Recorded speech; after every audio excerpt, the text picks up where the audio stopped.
మీతో ఉండును కాక. పునీత మత్తయి గారు రాసిన పవిత్ర సువిశేషములోని భాగము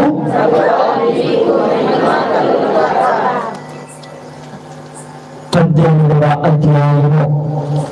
మత్తయి శుభవార్త 18వ అధ్యాయము వచనములు 21 నుండి 35 వరకు. ఆ సమయంలో పేతురు యేసు వద్దకు వచ్చి, ప్రభు, నా సహోదరుడు నాకు ద్రోహము చేయుచుండా నేను ఎన్ని పర్యాయములు అతనిని క్షమింపగలను? 7 పర్యాయముల అని అడిగెను. అందుకు యేసు 7 కాదు 70 పర్యాయములు అని సమాధానమిచ్చెను. ఏలైనా పరలోక రాజ్యం ఎట్లున్నది? ఒక రాజు తన సేవకుల నుండి లెక్కలు సరిచూచుకొనగోరును. ఆ రాజు లెక్కలు చూచుకుని ప్రారంభింపగని 1,000,000 వరహాల రుణస్థుడకుడు అతని సముఖమునకు తీసుకొని రాబడెను. వానికి రుణము చెల్లించు శక్తి లేనందున రాజు వాని భార్యను బిడ్డలను వానికి ఉన్నదంతయును విక్రయించి ఆ రుణము తీర్పబడనని ఆజ్ఞాపించెను. అప్పుడు ఆ సేవకుడు అతని కాళ్ళపై పడి, కొంత ఓపిక పట్టుము, నీ రుణమునంతయు చెల్లింతును అని వేడుకొనెను. ఆ రాజు వానిపై దయ చూపి అతనిని విడిచిపెట్టెను. వాని అప్పులు కూడా క్షమించెను. కానీ అదే సేవకుడు వెలుపలకు వెళ్లి తనకు కొంత ధనము రుణపడి ఉన్న తన తోటి సేవకులలో ఒకరిని చూచి, నీ అప్పులు చెల్లింపుము అని గొంతు పట్టుకొనెను. ఆ తోటి సేవకుడు అప్పుడు సాగిలపడి, కొంచెము ఓపిక పట్టినా నీ రుణమంతయు చెల్లింతును అని ప్రాధేయపడెను. అందుకు వారు అంగీకరింపక రుణము తీర్చు వరకు వారిని చెడుసాడలోనే వేయించెను. ఇది చూచిన తోటి సేవకులు ఎంతో బాధపడి జరిగినదంతయు తన యజమానునికి ఎరిగించరు. అప్పుడు ఆ యజమానుడు వారిని పిలిపించి, నీచుడా, నీవు నన్ను ప్రార్థించుటచే నీ రుణమంతయు క్షమించితిని. నేను నీ పట్ల దయ చూపినట్లు నీ తోటి సేవకులపై దయ చూపబడదా అని మండిపడి బాకీనంతయు చెల్లించే వరకు వారిని తరాలకు అప్పగించెను. కనుక ఈ విధముగా మీలో ఒక్కొక్కడు తన సోదరుని హృదయపూర్వకముగా క్షమింపని వల్ల పరలోకమందరి నా తండ్రి మీ ఎడల అటులనే ప్రవర్తించును. ఇది క్రీస్తు సువిశేషము.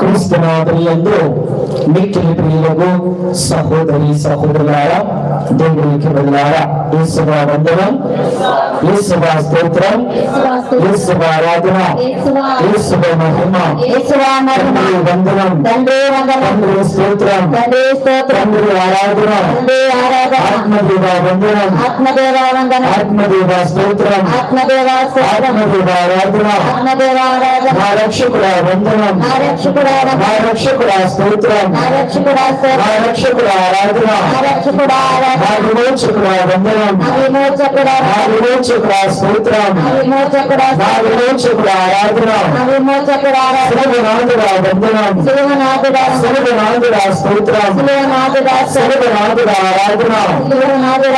Praise the lord, praise the lord, praise the lord, praise the lord, praise the lord.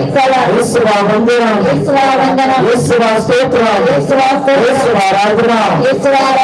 Praise the lord, praise the lord. ప్రభు క్రీస్తునందు ప్రియ దేవునికి వదిలారా, వాక్యమును ఆలోచించడానికై సిద్ధపరిచి ఉన్నటువంటి తరుణములందరూ ఒకసారి మనుషులను వంచి మన కళ్ళను మూసుకొని ఈ తపస్సు కాలంలో ఒక అనుగ్రహ కాలమును దేవుడు మనకి ఇస్తూ ఉన్నారు.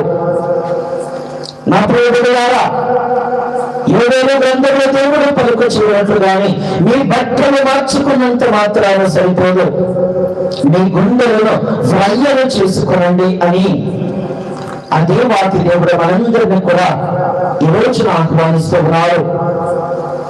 మనము బట్టలు మారుస్తున్నాము, కానీ మన హృదయాన్ని ఎందుకు మార్చుకోలేకపోతున్నాము? ఈ దేవునికి వెళ్ళారా, ఇదే అనుకూల సమయము, ఇదే రక్షణ ప్రారంభ శుభదినము. ఇప్పుడైనా నీ జీవితాన్ని నీవు మార్చుకోవడానికి సిద్ధంగా ఉన్నావా? కొన్నిసార్లు ఇదిగో మనము దేవుని కృప నుండి మనము దూరం అయిపోతూ ఉండొచ్చేమో. దేవుడు ఈనాడు మన చేతులు పట్టుకుని ఆయన లేవనెత్తుటకు సిద్ధముగా ఉన్నారు. ఇదిగో నేను మిమ్మల్ని 7 కాదు 770 సార్లు కాదు, అంతకంటే ఎక్కువగా మిమ్మల్ని క్షమించడానికి సిద్ధముగా ఉన్నాను అని పలుకొచ్చి మనల్ని పిలుస్తూ ఉన్నారు. కావున మనము మన తోటి సహోదరుల ఎడల ఇదే క్షమాగుణాన్ని మనము కలిగి జీవిస్తూ ఉన్నామా? ఈ ఉద్దేశంతో పాటుగా ఇక్కడ కూర్చున్నటువంటి మనందరి జీవితాలలో ఎన్నో సమస్యలు ఉండొచ్చు, బాధలు ఉండొచ్చు, కష్టాలు ఉండొచ్చు. శోకపు లోయలలో మనము పడిపోయి కష్టాల కడగంలో మనము లేవలేనటువంటి స్థితిలో మనము ఉండొచ్చేమో. కానీ మన దేవుడు మనల్ని వదిలిపెట్టడం లేదు. సముద్రంలో మునిగిపోతూ ఉన్నటువంటి పేతురును సహితము చెయ్యి పట్టుకొని లేవనెత్తినటువంటి ఆ యేసు ప్రభు ఈనాడు మనందరినీ కూడా ఆయన లేవనెత్తి మనలను మనకి విశ్వాసపు పోరాటంలో మనల్ని నిలబెట్టాలని మనందరం కూడా ప్రార్థన చేద్దాం, దేవుని అడుగుదాం. పశ్చాత్తాపూరితమైనటువంటి హృదయంతో మనము ఆ దేవుని యొక్క మన్నింపును కోరుకుంటూ, అయ్యా ఓ యేసయ్యా నీ ప్రేమానురాగమును నాకు దయచేయము అని చెప్పి దేవుని అడుగుదాం.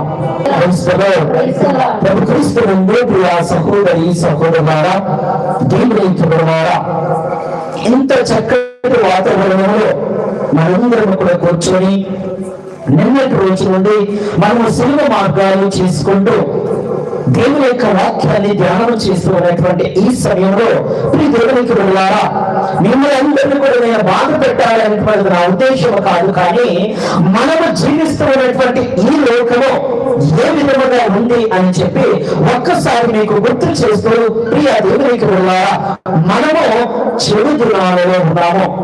ఎలాంటి రోజుల్లో ఉన్నామో? చెడు దినాలలో ఉన్నాము. మీరందరూ కూడా అనుకుంటూ ఉండొచ్చు, ఏ స్వామి ఇంత ప్రశాంతంగా మేము కూర్చొని చక్కగా వాక్యము వినాలని మేము కోరుకుంటూ ఉన్నాము. మీరు ఇలాంటి చెడు దినాలు అని మాకు గుర్తు చేయకండి. మనము ఒప్పుకున్నా ఒప్పుకోకపోయినా మనము జీవించేటువంటి చెడు దినాలలో మనము జీవిస్తూ ఉన్నాం. ఒకసారి ఎఫెసీయులకు రాసినటువంటి లేఖ 5వ అధ్యాయము ఒకసారి 16, 17 వచనాలను కనుక ఆలకిస్తే, ఎఫెసీయులకు రాసినటువంటి లేఖ 5వ అధ్యాయము 16, 17 వచనాలు. దొరికిన ప్రతి అవకాశము సద్వినియోగం చేసుకుని మూర్ఖులు కాక మీరేమి చేయవలనని దేవుని చిత్తము గ్రహించుటకు ప్రయత్నింపుడు. క్రైస్తవులు దేవునికి వెళ్ళా వాక్యము సెలవిస్తుంది. మనము జీవించేటువంటి ఈ దినములు చెడు దినములు కాబట్టి దీక్ష చేపట్టినటువంటి దీక్ష పరులారా, ఈ యొక్క ఉపవాస దినాలలో, ఈ యొక్క పశ్చాత్తాప దినాలలో, అదే రకముగా ఈ యొక్క తపస్సు కాలాన్ని ప్రారంభించినటువంటి ప్రతి క్రైస్తవుడు కూడా ఇవి చెడు దినాలు కాబట్టి మనము దొరికిన ప్రతి అవకాశమును సద్వినియోగపరచుకోవాలి. దేని కొరకు?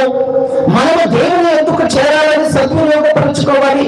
మన జీవితంలో మార్చుకోవడానికి మనము సద్వినియోగపరచుకోవాలి.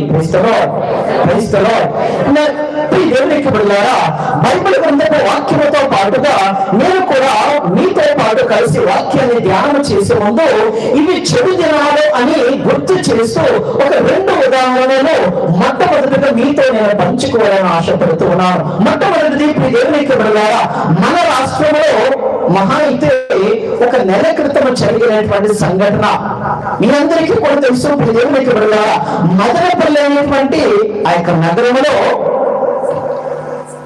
ఒక 7 సంవత్సరాల పాప ఆరు బయట ఆడుకుంటూ ఉన్నటువంటి సమయంలో ఒక వ్యక్తి ఆ చిన్న పాపను ఇదిగో చాక్లెట్ ఇస్తానో లేకపోతే స్వీట్ ఇస్తానో అని చెప్పి తన ఇంటికి తీసుకొని పోయి పాడు చేసి మానభంగము చేసి తన ఇంటిలో ఒక నీళ్ళ డ్రమ్ములో అన్యం పుణ్యం ఎదిగినటువంటి ఆ చిన్న పాపను ఆ డ్రమ్ములో పడేసి చంపినటువంటి సంగతి మనందరికీ కూడా తెలుసు. దేవునికి వెళ్ళారా తర్వాత పోలీస్ ఇన్వెస్టిగేషన్ లో మీరు కనుక ఆ కేసు గురించి కనుక తెలుసుకోవడానికి ప్రయత్నం చేస్తే తర్వాత తెలిసినటువంటి విషయం ఏమిటంటే ఈ పాపను ఆ డ్రమ్ములో చంపేటువంటి ఆ సమయంలో అదే ఇంటిలో ఆ క్రూర మృగము వలె మారిన వ్యక్తి యొక్క తల్లి కూడా అదే ఇంటిలో ఉంది అని చెప్పి మనము తెలుసుకుంటూ ఉన్నాము. మనిషి మృగములా మారిపోతూ ఉన్నాడు. మనిషి మానవత్వాన్ని కోల్పోయి ఇదిగో తన యొక్క మానవత్వాన్ని కూడా కోల్పోయి ప్రక్క మనిషి ఏ స్థితిలో ఉన్నాడు, ఎంత వయసు ఉందో అనేటువంటి తెలియనటువంటి స్థితిలో జీవిస్తూ ఉన్నటువంటి ఈ రోజులో నిజముగా చెడు దినాలు కావా? ఇవన్నీ కూడా ఎక్కడో దూరంలో జరిగేటువంటి కార్యములు కాదు, ఎక్కడో దూరంలో జరిగేటువంటి సంఘటనలు కాదు. మన మధ్యన మనము జీవించేటువంటి మన సంఘటనలు ఇలాంటి సంగతులు ఎన్నో మనము చూస్తూ ఉన్నాము. కాబట్టి మనం చెడు దినాలలో జీవిస్తూ ఉన్నాము. దేవునికి వెళ్ళారా తెలంగాణ రాష్ట్రంలో గత నెల అనగా ఫిబ్రవరి 24 హైదరాబాద్ నగరంలోని బౌరంపేట అనేటువంటి ఒక ప్రాంతంలో జరిగినటువంటి రెండో ఒక ఉదాహరణగా నేను మీతో చెప్పాలనుకున్నటువంటి ఒక ఉదాహరణ ఏమిటంటే ఈ దేవునికి వెళ్ళారా 2 నెలలే పుట్టినటువంటి చిన్న కుమారుడు నవమాసములు మోసి తన రక్తమును పంచి గర్భము దాల్చి ఆ యొక్క ఏమంటాం ప్రాణం ఇచ్చినటువంటి సొంత తల్లి 2 నెలల ప్రాయం కలిగినటువంటి తన కుమారుడు ఇదిగో ఎందుకు ఏడుస్తున్నాడో అర్థం కానిటువంటి ఆ స్థితిలో ఉన్నటువంటి ఆమె పదే ఈ చిన్న కుమారుడు ఏడుస్తూ ఉన్నాడు అని చెప్పి నోటిలో గొడ్డలు కుక్కి 2 చేతులను కట్టేసి ఇదిగో కట్టెల పొయ్యి వెలిగించి కట్టెల పొయ్యిలో సొంత తల్లి సజీవముగా కాల్చి వేసిన సంఘటన మనందరికీ కూడా తెలుసు. అది కూడా ఎన్నో రోజుల క్రితం కాదు, పోయిన నెల 24వ తారీఖులో జరిగినటువంటి సంఘటన. ప్రియదేవునికి వెళ్ళారా ఇవన్నీ కూడా నేను కట్టుకథలు చెప్పటం లేదు. మనము జీవించేటువంటి ఈ లోకము ఎందుకని చెడు దినాలుగా ఉంటున్నదని నేను మీకు గుర్తు చేస్తూ ఉన్నాను. వాస్తవంగా ఇవన్నీ ఆలోచించినప్పుడు క్రైస్తవులైనటువంటి మనము, దీక్షను చేపట్టినటువంటి మనము, లేదా 10 మంది చూస్తూ ఉన్నప్పుడు ఇదిగో ఎండలో సులువ మార్గాలు చేస్తూ ఉన్నటువంటి మనము ఏ రకముగా ఈ లోకాన్ని మనము అర్థం చేసుకోవాలి, ఏ రకముగా నా వలన ఈ లోకము మారబోతూ ఉంది అనేటువంటి మాటని ఈనాడు ఇదిగో మనము దేవునికి ఇవ్వటానికి సిద్ధముగా ఉన్నాము. క్రైస్తవులు కాబట్టి ఇప్పుడు దేవునికి ఈ చెడు దినాలలో జీవిస్తున్నటువంటి నేను నా జీవితాన్ని నేను ఏ రకముగా మార్చాలి, నా జీవితమును బట్టి ఈ లోకములో నా వంతు నేను ఏ రకముగా మార్చాలి అని చెప్పి మనందరం కూడా ఆత్మ పరిశీలన చేసుకుంటూ ఈ దేవునికి వెళ్ళారా ప్రస్తుత ప్రపంచంలో గనుక మనం చూస్తే ఎక్కడ చూసిన యుద్ధాలే, ఎక్కడ చూసిన మరణాలే మనందరికీ కూడా తెలుసు. కొన్ని రోజుల క్రితమే ఈ దేవునికి వెళ్ళారా ఇరాన్ దేశంలో అన్య పుణ్యము ఎరుగినటువంటి ఆ చిన్న స్కూల్ పిల్లలు దాదాపుగా 165 మంది ఒక బాంబ్ బ్లాస్టింగ్ వలన ప్రాణాలు కోల్పోయారు. ఎక్కడ చూసిన యుద్ధాలు జరుగుతూ ఉన్నాయి, ప్రాణాలు కోల్పోతూ ఉన్నారు. ఎలాంటి పరిస్థితుల్లో ఈ తపస్కారం రోజున మనము దేవుని యొక్క వాక్యాన్ని ఏ రకముగా మనం అర్థం చేసుకోవాలని ప్రయత్నం చేస్తూ ఉన్నాము అని చెప్పి ఈ చెడు దినాలలో దేవునికి వెళ్ళారు. ఒకసారి మత్తయి శుభవార్త 24వ అధ్యాయం 5-6 వచనాలలో ఈ చెడు దినాలలో మనము చేయవలసినటువంటి మొట్టమొదటి పని ఏమిటి అని చెప్పి ఆ చిన్న వాక్యం ద్వారా మనం ధ్యానం చేస్తూ 24వ అధ్యాయము 5 మరియు 6 వచనాలు అనేకులు నా పేరిట వచ్చి నేనే క్రీస్తును అని ఎందరినో మోసగింతురు. మీరు యుద్ధములను గూర్చి వాటికి సంబంధించిన వార్తలను గూర్చి విందురు కానీ కలవరపడవరు. ఇవి అన్ని జరిగి తీరును కానీ అంతలోనే అంతమరాదు. ఈ దేవునికి వెళ్ళారా వాక్యము చాలా స్పష్టంగా మనకు బోధిస్తూ ఉన్నటువంటి సత్యము. ఇదిగో ఎంతో మంది ఇలాంటి గడ్డు కాలంలో ఇలాంటి చెడు దినాలలో నేనే క్రీస్తును అని చెప్పి మనల్ని మోసం చేసేటువంటి వారు ఎంతో మంది మన మధ్యకు వస్తారు. మనం కూడా దేవునికి వెళ్ళారా. ముఖ్యంగా మన యొక్క కథోలికులలో ఉన్నటువంటి చిన్న సమస్య ఏంటంటే, అక్కడ ఏదో జరిగింది అనగానే అక్కడికి పరిగెత్తుకుంటూ పోతాం. ఇక్కడ వాక్యం అలా ఉందట, ఇక్కడ ఏదో జరిగిందంట అనగానే మనం అక్కడికి పరిగెడుతూ ఉంటాం. వాస్తవంగా దేవునికి వెళ్ళారా, నిజమైనటువంటి దేవుడు మన కథోలిక సంఘంలో ఆయన శరీర రక్తాలు మనకు అందిస్తూ, నా ప్రియమైన నా శరీరమును భుజించిన రక్తమును పానం చేయవారు నా యందును నేను వారి యందును ఉంది అని యోహాను శుభవార్త 6వ అధ్యాయం 56వ వచనంలో సెలవిస్తూ ఉన్నారు. కానీ మనము అక్కడికి ఇక్కడికి పరిగెడుతూనే మన జీవితాలను మనము పాడు చేసుకుంటూ ఉన్నామా? ఒకసారి ఈ సందర్భంలో దేవునికి వెళ్ళారా గుర్తు చేసుకుంటూ, దేవుడు మనకు బోధించేటువంటి కొన్ని సత్యాలను మనం అర్థం చేసుకుంటూ దర్శన గ్రంథము 12వ అధ్యాయము, దర్శన గ్రంథము 12వ అధ్యాయము ఒకసారి 1వ వచనాన్ని విందాం.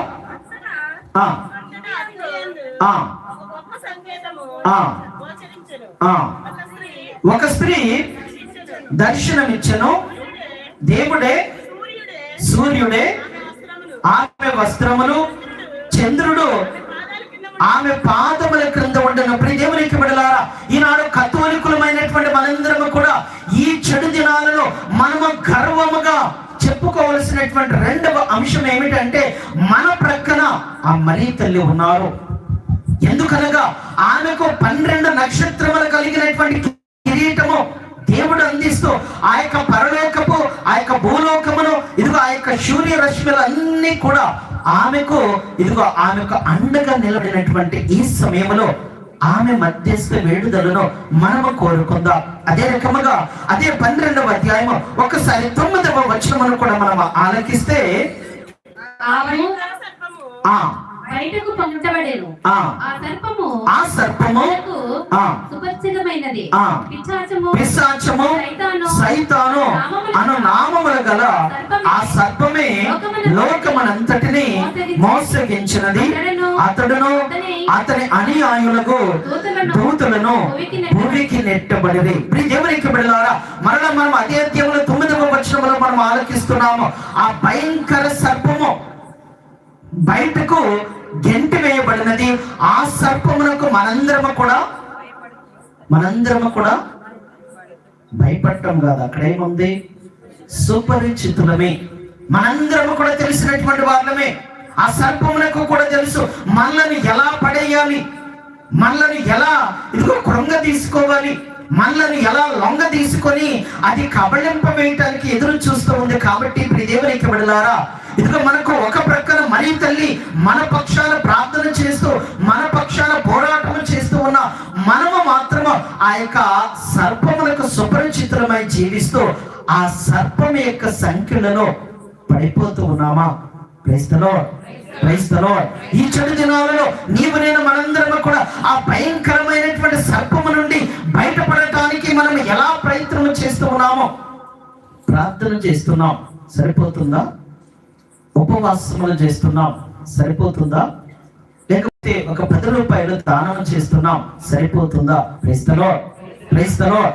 దేవునికి బిడ్డలారా, మన ప్రార్థనలు, మన ఉపవాసములు, మనం చేసేటువంటి త్యాగ క్రియలు మనకు మంచివే. కానీ అంతకంటే ఎక్కువ ఈనాడు ఇదిగో మనము విభూతి బుధవారం ప్రవచనం మనం ఆలకించాము. మీరు బట్టలు మార్చుకున్నంత మాత్రాన సరిపోదు. ప్రతి ఒక్కరము కూడా అనుదినము మన బట్టలను మారుస్తూ ఉన్నాం. అంతకంటే ఎక్కువ ఈనాడు మన గుండెలను మృక్కలు చేసుకోవాలి. మన పాపముల కొరకు, మన దోషముల కొరకు మనము మన యొక్క హృదయాన్ని మొక్కలు చేసుకోమని దేవుడు పిలుస్తూ ఉన్నారు. కాబట్టి దేవునికి బిడ్డలారా, అసత్య బోధకుల నుండి మనము దూరముగా ఉండాలి. ఆ మరియ తల్లి పక్షాన మనము నిలబడుతూ మనము ప్రార్థనలలో దేవుని అడుగుచూ ఉండాలి. అదే రకముగా ఇదిగో మనము సైతానునికి సుపరిచితులము. కాబట్టి ఆ సైతాను బంధకాలలో మనము పడిపోకుండా మనం ఎంతవరకు ప్రార్థనలలో ఉపవాసములు చేస్తూ ఇదిగో త్యాగ క్రియలు చేస్తూ దేవునికి అనుంగ బిడ్డలుగా మనము జీవించడానికి ప్రయత్నం చేస్తూ ఉన్నాము. Praise the lord, praise the lord, praise the Lord. దేవునికి బిడ్డలారా, నేను కర్నూలు మేత్రాశ్రమలో ఒక విచారణలో పనిచేశాను. విచారణ పేరు అవసరం లేదు, కానీ ఎందుకనంటే చాలా మంది లైవ్ లో కూడా చూస్తుండొచ్చు. ఎందుకనంటే ప్రియ దేవునికి బిడ్డలారా, అక్కడ ఆ విచారణలో ఉన్నటువంటి సాంప్రదాయం ఏంటంటే ప్రతి శుక్రవారము మధ్యాహ్నం 12 గంటలకు విచారణ దేవాలయంలో శిలువ మార్గము పూజ బలి ఉంటుంది. అనంతరము 3 గంటలకు ఒక గ్రామంలో, తర్వాత 6 గంటలకు మరొక గ్రామంలో ఇలా శిలువ మార్గము పూజ బలులు ఉంటాయి. కాబట్టి ఒక శుక్రవారం రోజున నేను విచారణలో ముగించుకొని తర్వాత 3 గంటలకు ఒక గ్రామంలో ముగించుకొని 6 గంటలకు కొంచెం అలసిపోయి అప్పటికి శిలువ మార్గాన్ని ప్రారంభించమని చెప్పి ఒక దేవాలయంలో శిలువ మార్గం జరుగుతూ ఉంది. అక్కడ దేవాలయం వెలుపల కూర్చొని నేను గమనిస్తూ ఉన్నప్పుడు ఒక స్త్రీ చాలా ఏడుస్తూ ఆ శిలువ మార్గంలో పాల్గొంటూ ఉంది. ఆమె మొదటి స్థలము, 2వ స్థలము ఇలా ఏడుస్తూ పాల్గొంటూ ఉంది. నాకు చాలా సంతోషం అనిపించింది. ఆమె ఎంత విశ్వాసంతో ఈ శిలువ మార్గంలో పాల్గొంటూ ఉంది అని చెప్పి ఆమెను గమనిస్తూ ఉన్నాను. ఇక చివరికి దేవునికి బిడ్డలారా 3-4 స్థలాలు అవ్వగానే ఆమె ఏడుస్తూ ఆ శిలువ మార్గాన్ని ధ్యానం చేస్తూ ఉన్నటువంటి ఆమె ఒక్కసారి ఆమె ప్రక్కనే ఉన్నటువంటి మరొక స్త్రీని చూసింది.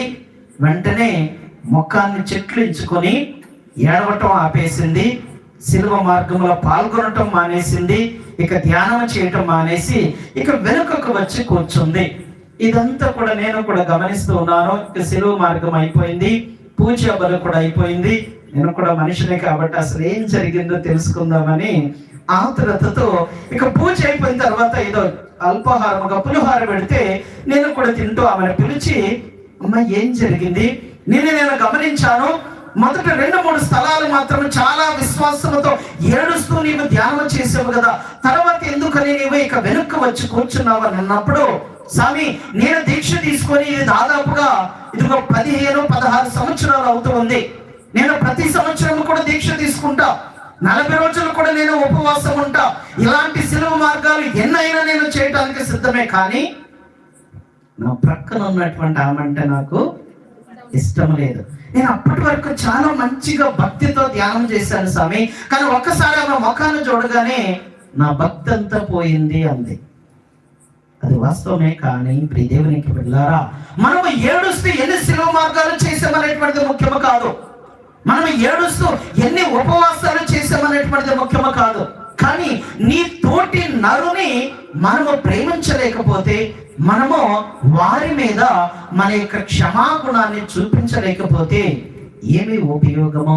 క్రైస్తలో దేవుడు చెబుతూ ఉన్నాడు, ఇలాంటి మనం ఉపవాసాలు కాదు, నేను మీ ఉపవాసములను మెచ్చుకోను, కానీ దేవుడు చెబుతూ ఉన్నాడు, నేను చెప్పేటువంటి ఉపవాసం ఏమిటి? దీనులను అభాగ్యులను మీరు అవహేళన చేయకండి, ఇదిగో పేదవారిని మీరు సహాయం చేయండి. ఇలాంటి ఉపవాసములు మనం చేయగలిగినప్పుడే ఈ చెడు దినాలలో కూడా దేవుడు మనందరినీ కూడా దీవిస్తారు, ఆశీర్వదిస్తారు. Praise the lord. యేసువా వందనం, యేసువా స్తోత్రం. కాబట్టి ఇప్పుడు దేవునికి బిడ్డలారా, దేవునికి బిడ్డలారా, ఒక విచారణలో మన చెనబండ విచారణ లాంటి ఒక విచారణలో ఒక విచారణ పండుగ జరుగుతుందట.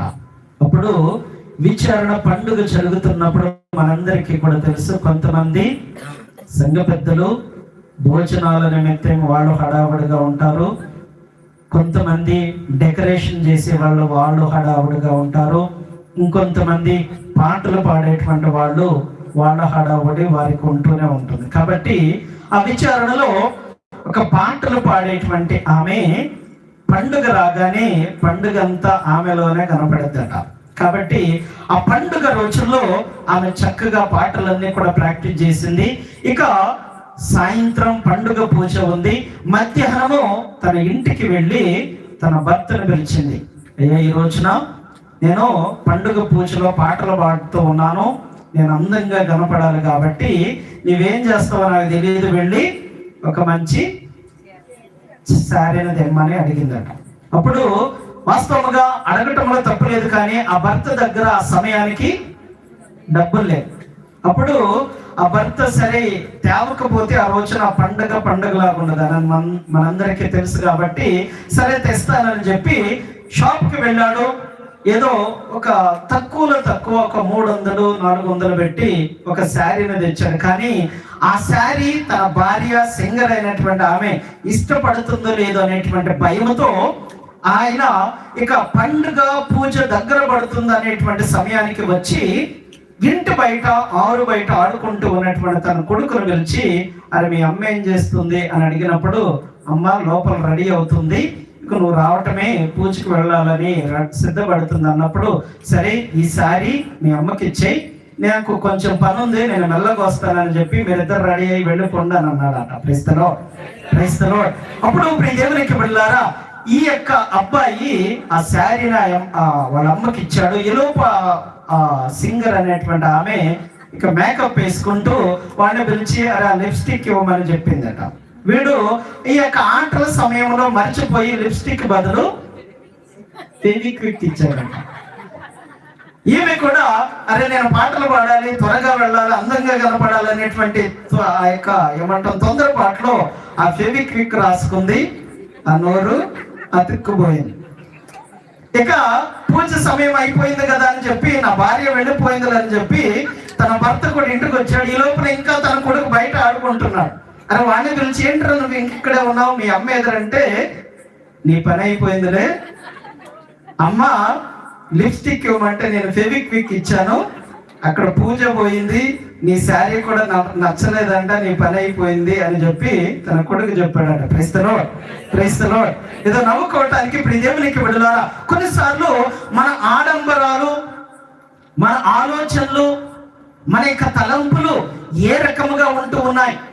ఈ చెడు దినాలలో జీవిస్తూ ఉన్నటువంటి మనము, ఈ కష్టకాలంలో జీవిస్తూ ఉన్నటువంటి మనము పాపములో పడిపోయినను మన జీవన స్థితిని మార్చేటువంటి దేవుడు, తన అభయహస్తాన్ని మన మీద ఉంచేటువంటి దేవుడు, ఈ గడ్డు కాలంలో కూడా మనలను చేయమని అడిగేటువంటి వాటిలో ఇదిగో ఇంకొక ముఖ్యమైనటువంటిది దేవునికి బిడ్డలారా, ఒకసారి లూకా శుభవార్త 21వ అధ్యాయము, లూకా శుభవార్త 21వ అధ్యాయము ఒకసారి 28వ వచనాన్ని విందాం.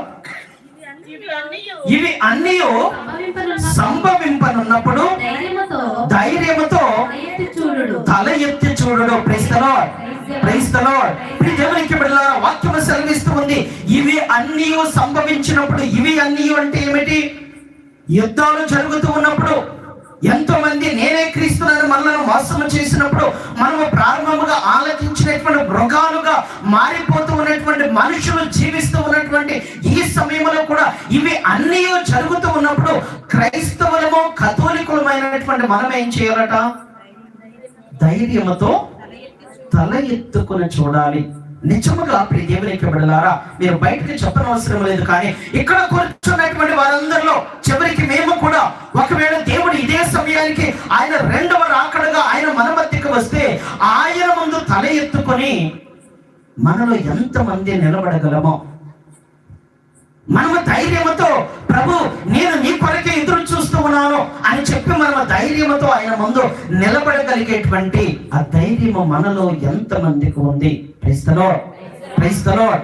దేవునికి బిడ్డలారా, అలా ధైర్యముతో నిలబడాలంటే దేవుడు కూడా మనతో ఈనాడు పలుకుచు ఉన్నటువంటి మాటలు వాస్తవముగా అసలు ధైర్యంతో నిలబడాలి అంటే మనం ఏం చేయాలి? ఒకసారి ఆదికాండము 4వ అధ్యాయము 7వ వచనాన్ని గనక ఆలకిస్తే, ఆదికాండము 4వ అధ్యాయము 7వ వచనము, మంచి పనులు చేసిన తల ఎత్తుకొని తిరగగలవు, చెడు పని చేసిన పాపము వచ్చి వాకిట పొంచి ఉండి నిన్ను మృంగజూచును. నా ప్రియ బిడ్డలారా, ఇక్కడ కూర్చున్నటువంటి మనందరము కూడా దేవుని యొక్క రాకడ సమయంలో ఆయన ముందు మనము తల ఎత్తుకొని నిలబడాలంటే మనము మంచి పనులు చేయాలి, మంచి ఆలోచనలు కలిగి ఉండాలి.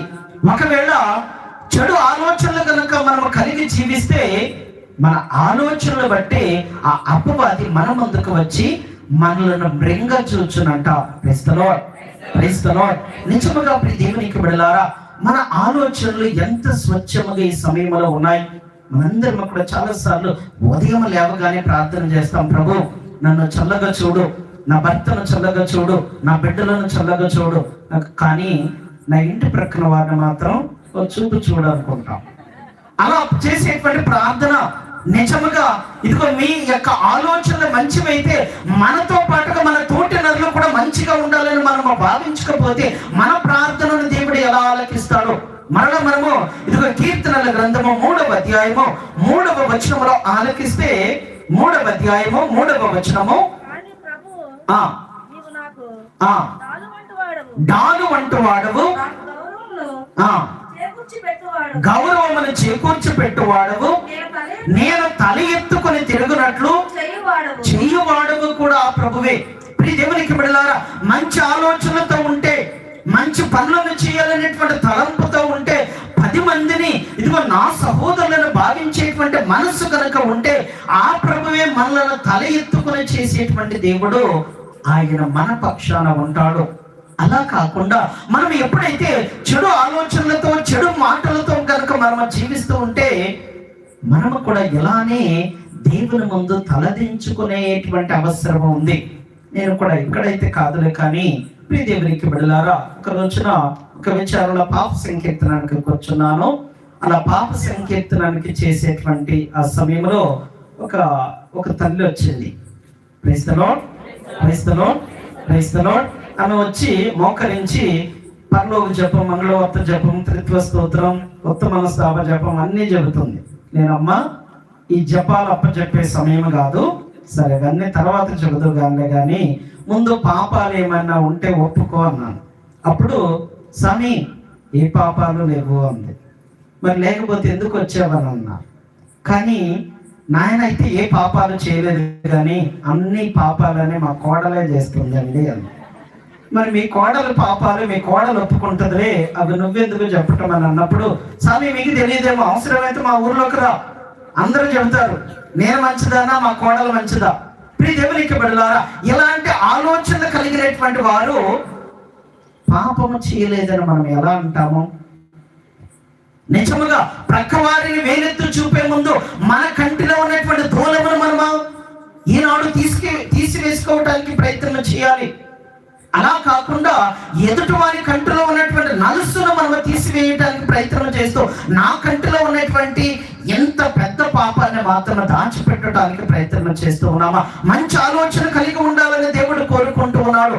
అప్పుడే మనము మంచి ఆలోచనలు కలిగినప్పుడే దేవుడు మన పేర్లను తన జీవ గ్రంథంలో లిఖిస్తాడు.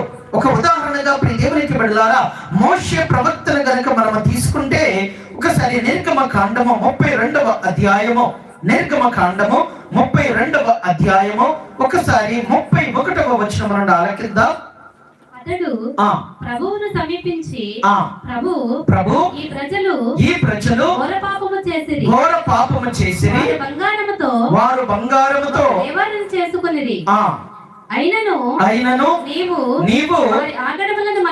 వారి ఆగడములను మన్నింపుము, అట్లు మన్నింప నొల్లనేని నీవు రాసిన గ్రంథము నుండి నా పేరును కొట్టివేయము. అని దేవునికి బిడ్డలారా, ఇక్కడ మనం ఆలోచిస్తూ ఉన్నట్లయితే ఇదిగో ఆ యొక్క మోషే ప్రవక్త యొక్క మంచి ఆలోచనతో కూడినటువంటి ఆయన ప్రార్థనను మనం అక్కడ అర్థం చేసుకుంటే వాస్తవంగా సందర్భం మనందరికీ కూడా తెలుసు. అప్పటికే ఇజ్రాయేలు ప్రజలు దేవునికి వ్యతిరేకముగా ఇదిగో ఆ యొక్క విగ్రహారాధన చేయటం ప్రారంభించారు. బంగారపు దూడను తయారు చేసుకుని ఆరాధించడం ప్రారంభించినటువంటి ఆ సమయంలో మోషేను ఇదిగో నీవు కొండ క్రింద దిగి వెళ్ళము, ఎందుకనగా ఈ ప్రజలు తలపిలుసుతనంతో నన్ను కాదని ఆ విగ్రహారాధన చేస్తూ ఉన్నారు అని చెప్పి మోషేకు దేవుడు ఒక ఆఫర్ ఇస్తూ ఉంటాడు. ఏమిటో తెలుసా? ముందు వచనాలలో మనం చదివితే అర్థమవుతూ ఉంటుంది. ఇప్పుడు దేవునికి బిడ్డలారా, నేను ఈ ప్రజలను అడాపడా కానరాకుండా నాశనం చేసి నీ ద్వారా ఒక సంతతిని నేను ఉద్భవింప చేస్తాను, నేను నిర్మిస్తాను అని చెప్పినప్పుడు మోషే ఎంత నీతిమంతుడో మనకు అర్థమవుతూ ఉంది. ఆయన తన కుటుంబం గురించి కాకుండా తన జాతి గురించి ఆయన ఆలోచన చేస్తూ, ప్రభు నీవు కాదా ఈ ప్రజలను రక్షించింది, నీవు కాదా ఈ ప్రజలను ఐగుప్తు దేశం నుండి తోడుకొని వచ్చింది, వీరిని గనుక నీవు శిక్షించడానికి పూనుకుంటే నీ జీవ గ్రంథము నుండి నా పేరును తొలగించేయి. Praise the lord, praise the lord. ప్రారంభం నుండి కూడా మనం ఆలోచిస్తూ ఉన్నట్లుగానే ప్రియ దేవునికి బిడ్డలారా, చెడు దినాలలో ఉంటూ ఉన్నాం. చెడు దినాలలో ఉన్నటువంటి సమయంలో కూడా మనము తల ఎత్తుకొని దేవుని ముందు నిలబడాలంటే మంచి ఆలోచన ఉండాలి, మంచి పనులు చేయాలి. ఈ తపస్కాలంలో మన పాపములను వదిలిపెట్టాలి. అలా వదిలిపెట్టి మనము మోషే ప్రవక్త వలె మంచి ఆలోచనతో కూడినటువంటి ప్రార్థనను దేవునికి మనము విన్నవించుకుంటే ఆ దేవుడే మన పేర్లను జీవ గ్రంథములో లిఖిస్తారు. ఇక చివరిగా ప్రియ దేవునికి బిడ్డలారా, ఎక్కువ సమయం తీసుకోకుండా జీవ గ్రంథములో లిఖించబడినటువంటి ఒక పాపిగా పిలువబడినటువంటి ఒక స్త్రీ యొక్క ఉదాహరణను మనము ధ్యానం చేస్తూ మిగతా ఆ యొక్క ఆరాధనలోనికి మనము ఈ యొక్క పూజా బలిలోనికి మనము ప్రవేశించడానికి ప్రయత్నం చేస్తూ ప్రియ దేవునికి బిడ్డలారా, బైబిల్ గ్రంథంలో ముఖ్యంగా ముందుకు వచ్చినటువంటి స్త్రీలందరికీ కూడా ఒక ప్రశ్న. అందరు ఇక్కడే ఉన్నారా? మత్తయి శుభవార్తలో 1వ అధ్యాయములో యేసుక్రీస్తు వంశావళిని మనము ఆలకిస్తాము. ఆ వంశావళిలో ఎంతమంది స్త్రీల పేర్లు ఉన్నాయి? ఇక్కడ ఎలిజబెత్ పేరుందా? ఎక్కడుంది? Praise the lord, praise the lord. ప్రియ దేవునికి బిడ్డలారా, మీరు అక్కడ జాగ్రత్తగా వింటే రాహాబు, తామారు, ఊరియా భార్య అని, ఇంకా రూతు, ఇక చివరిగా Mariyamma. Praise the lord, praise the Lord. 5 స్త్రీల పేర్లను అక్కడ మనము చూడవచ్చు. వారిలో ప్రియ దేవునికి బిడ్డలారా, ఇదిగో జీవ గ్రంథంలో వీరి పేర్లు లిఖించబడ్డాయి. 5 గురించి కూడా మనం ధ్యానం చేయొచ్చు, కానీ సమయ భావమును బట్టి ఇదిగో మనము ఇక్కడ రాహాబు అనేటువంటి స్త్రీని గురించి మనము ధ్యానం చేస్తూ, ఇక్కడ ఎక్కువ మంది స్త్రీలు ఉన్నారు కాబట్టి రాహాబు ఆమె పాత జీవితం ఏ రకముగా ఉంది, దేవుడు ఆమె పేరును జీవ గ్రంథంలో ఏ రకముగా లిఖించాడు, యేసుక్రీస్తు వంశావళిలో చివరికి దేవుని యొక్క కుమారుడైనటువంటి క్రీస్తు ప్రభుని యొక్క వంశములో ఆమె తన పేరుని ఏ రకముగా లిఖించుకున్నది అని మనం ధ్యానం చేస్తూ, మొట్టమొదటిగా ప్రియ దేవునికి బిడ్డలారా, ఒక్కసారి రాహాబును గురించి మనం ధ్యానం చేస్తూ యెహోషువ గ్రంథము 2వ అధ్యాయము ఒక్కసారి 1వ వచనాన్ని విందాం. యెహోషువ గ్రంథము 2వ అధ్యాయము 1వ వచనము. కుమారుడు యెహోషువ ఇద్దరు వేగుల వారిని పిలిపించెను. యెరికోకు పోయి వేగు నడుపుడని షిత్తీము నుండి రహస్యముగా పంపెను. వారు వెళ్ళి రాహాబు అనే ఒక వేశ్య ఇంట ప్రవేశించి బస చేసిరి. దేవునికి బిడ్డలారా, యేసుక్రీస్తు వంశావళిలో తన పేరును లిఖించుకున్నటువంటి రాహాబు ఎవరు? తప్పేం లేదు, చెప్పొచ్చు. ఎవరు? బైబిల్ గ్రంథంలో చాలా స్పష్టంగా ఒక వేశ్యగా మనము ఆమెను గురించి వింటూ ఉన్నాం. ఆ యొక్క వేశ్య యొక్క జీవితాన్ని ఈ రోజు మనము ధ్యానం చేస్తూ ప్రియ దేవునికి బిడ్డలారా, యెహోషువ 2 వేగులను ఇదిగో ఆ యొక్క యెరికో గోడలను దాటి ఇదిగో ఆ యొక్క కానాను దేశంలో అడుగు పెట్టాల్సి వచ్చినటువంటి సమయంలో ఇదిగో మీరు వెళ్ళి ఆ దేశం ఎలా ఉంది, అక్కడ ఉన్నటువంటి ప్రజలు ఎలా ఉన్నారు, ఒక్కసారి చూసి రమ్మని చెప్పి 2 వేగులు వారిని పంపించినప్పుడు ఆ 2 వేగులు వారు మొట్టమొదటిగా ఈ రాహాబు అనేటువంటి వేశ్య ఇంటిలో ప్రవేశించారు. ఆ సమయంలో ప్రియ దేవునికి బిడ్డలారా, రాహాబు ఆలోచన ఏ రకముగా ఉండొచ్చు?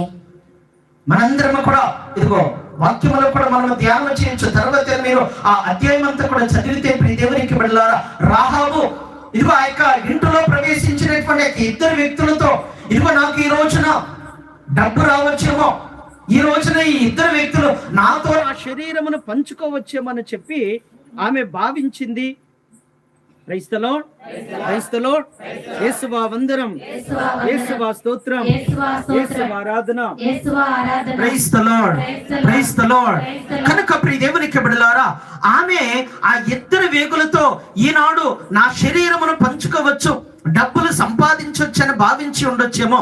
కానీ ఎప్పుడైతే ఈ 2 వేగుల వారు ఆమె చెంతకు వచ్చి, అమ్మా మేము మీతో పాపము చేటుకు రాలేదు, మా శరీరమును మీతో పంచుకోవటానికి రాలేదు, కానీ మా దేవుడు ఇదిగో ఇంకొద్ది గంటలలో ఇంకొద్ది రోజుల్లో ఈ దేశమును వశము చేసుకోబోతూ ఉన్నారు. కాబట్టి ఈ దేశము యొక్క స్థితి స్థితిగతులను మేము తెలుసుకోవటానికి వచ్చాము అని చెప్పి యావే దేవుని గురించి ఆ యొక్క రాహాబునకు తెలియచేసినటువంటి తర్వాత రాహాబు జీవితంలో మార్పు కనబడుతూ ఉంది. ఆ మార్పు ఎలా ఉందంటే, ఇదిగో ఆ యొక్క ఇద్దరు వేగులతో చెబుతూ ఉంది, అయ్యా మీరు మరలా ఇంకొద్ది రోజుల తర్వాత ఈ దేశమును మీ వశము చేసుకున్న తర్వాత నా కుటుంబమును, నా బిడ్డలను, నా వంశమును మీరు నాశనము చేయకుండా ఉంటాము అని చెప్పి ప్రమాణము చెయ్యండి అని చెప్పి వారిని ఇదిగో కాపాడినటువంటి రాహాబు అటు తరువాత వారి దేశమును వశము చేసుకున్నటువంటి ఇశ్రాయేలు ప్రజలు ఆ రాహాబును కూడా కాపాడినట్లుగా బైబిల్ గ్రంథము మనకు బోధిస్తూ ఉంది. అందుకని నూతన నిబంధనలు కూడా ఇదిగో మనము ఆలకిస్తూ ఉన్నాము. ఇదిగో ఒక్కసారి యాకోబు గారి పత్రికలో 2వ అధ్యాయం 2వ వచనం 25వ వచనములో రాహాబు తన చేతుల చేతే నీతిమంతురాలుగా ఎంచబడింది అని మనం అక్కడ వింటాము. ఒక్కసారి 2వ అధ్యాయము 25వ వచనము.